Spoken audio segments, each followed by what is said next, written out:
Communion, the staple of all Christendom, partaking in the holy sacraments, the bread and the cup, just as Jesus commanded. Do this in remembrance of me. There's no question that communion is vital to the church. After all, it was formed because of Jesus. Therefore, it would be important to remember Jesus. This implies that foregoing communion would in turn cause one to forget Jesus. Yes, Jesus' instructions were quite simple. Eat the bread, drink the cup. Do this in remembrance of me.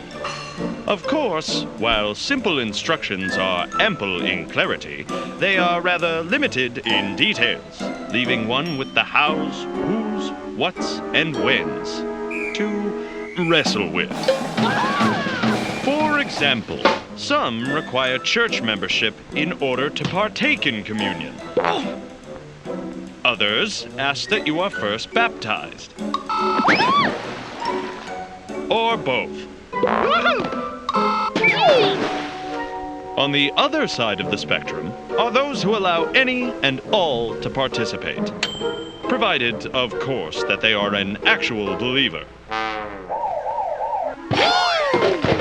And then there's those whose sole requirement for taking communion is that you have a pulse.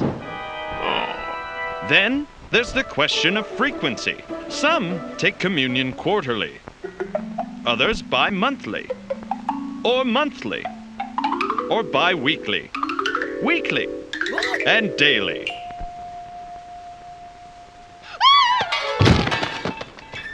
To further complicate matters, there is rarely consensus on what to use for the sacraments themselves. Some feel strongly that wine should be served.